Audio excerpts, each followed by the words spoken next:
Negotiating a car deal sucks. I'm gonna show you one trick that I just used that saved my client thousands of dollars. If you don't know, my name's Tommy. I've been in the car business most of my adult life, done sales, done finance, and now I negotiate car deals. Enough about me, let's talk about this trick. If you've watched my videos before, you know I say that you should never tell a dealership you're paying cash or if you're pre-approved unless you have to at the very end. You wanna keep that in your back pocket because negotiation is like a game of chess. Only one side knows how to play, and we don't wanna tell the dealership our move. But the real topic of the discussion is actually gonna be today, if we're gonna be paying cash or if we're pre-approved, should we just finance with the dealership to get a better deal? I'm gonna tell you a story on how I just saved my client thousands of dollars by doing this exact thing. I've been helping a client that is in no rush to buy a car. They want a Toyota RAV4 hybrid. They just want the best deal. If you ask my comment sections, you ask almost every comment section, they say the RAV4 hybrid, you can't negotiate on those. And the average discount around the country is about 200 bucks. But I've been working this deal for a little bit, working with a few different dealerships, and I've been laughed at by quite a few dealerships when I'm asking for discounts. They've laughed at my face or laughed me over the phone and said, nope, we're not giving you a discount.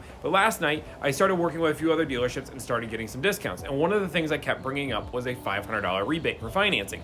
And when I started to say that I was willing to finance, their tone started to change a little bit. I ended up, after all of it said and done, saving $2,521 in discounts for this RAV4. There was no trade, there were no add-ons. $2,521 off a RAV4 hybrid where there was only like 3 in the area. And the way we did this was financing. Now we got a 7-something% rate. So we're gonna refinance this either way. There is no prepayment penalty in the state or really in any state in the country. Dealerships will tell you have to keep the loan for 4 months. They tell you have to keep the loan for 4 months because that's when they actually get paid and they don't get charged back. And if you refinance, no big deal. So they're gonna tell you have to do this, you have to do this, but there is no legal repercussion they can do to come back for you to refinance. So that's what you're gonna do. You're gonna wait till that first bill comes in and you're gonna pay cash or you're gonna refinance. Yes, you're gonna pay 1 month of interest, but guess what? Paying 1 month of interest, it well outweighs that $2,500 that I'm going to save on this car by doing this. Again, I could not get below MSRP, maybe $500, maybe $1,000, but the second I was open to financing and I told them I'll finance with you if we can get this deal,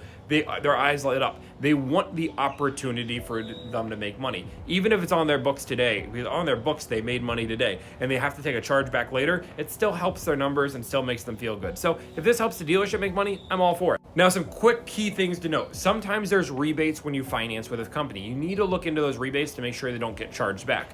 One of the big things, and this is normally what will happen, is a dealership will give you a rebate that day and they will take the hit on the rebate. What that means is on the rebate form, it says the rebate will be paid to the dealership.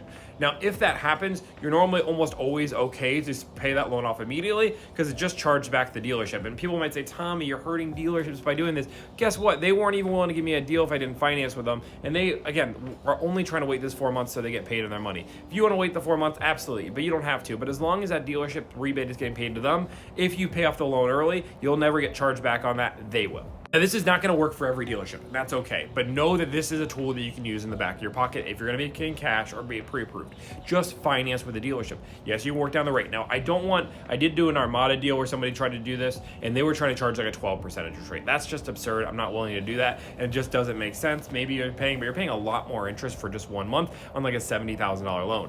They understand the amount of money they're going to make, and some loans aren't charged or they're going to make more. So that being said, if it's a somewhat competitive rate, 7, 8, 9%, I understand those are crazy rates nowadays, but they're actually competitive when the best rate's 6%. When it's 11 or 12%, they're just getting greedy. We don't want to play that game. I don't do it on that situation. I will do it if it's 7% when I should get a 6% rate. And maybe they'll keep the loan. I don't know. Maybe that's what the dealership is hoping, that we keep the loan for a long term, but I want to get my clients the best deal. So for sure, I'm going to tell them to refinance. And if they want to keep it, they certainly can, but she's already told me she's refinancing in a month. Negotiations can be difficult at times, guys. This RAV4 deal, I got laughed at by multiple different dealerships by calling them saying there's no way to get discounts. One of the other things I did on this deal, just a little tidbit, if you want to watch 4 minutes in the video, is I started negotiating on other cars. I told you guys in this video, but I started negotiating on XLE non-hybrids, and I started getting like $3,000, $3,500 discounts. And then I moved to the hybrid. By doing this, they already implemented, they do discounts on cars. And now it made it a little bit tougher to say, we won't discount this car. So when I started asking for smaller discounts, I started, again, nitpicking. Eventually I got somebody to do like $300 off. Then I got somebody to do $500 off. And then I got somebody to remove the add-ons off. Then I had somebody to do the add-ons at cost, but give me a $1,000 discount. And I kept working my way down until somebody eventually gave us just $25, $21 off flat. to earn our business. I had a dealership calling me 5 times repetitively trying to get me to stop. They probably would have given this a bigger discount, but they didn't have a car in stock, so I didn't want to waste our time with it. So this is gonna be enough for today. I have to go work out. So if you guys would like videos of this, I want you to like, follow, subscribe. Thank you so much, and have a great day.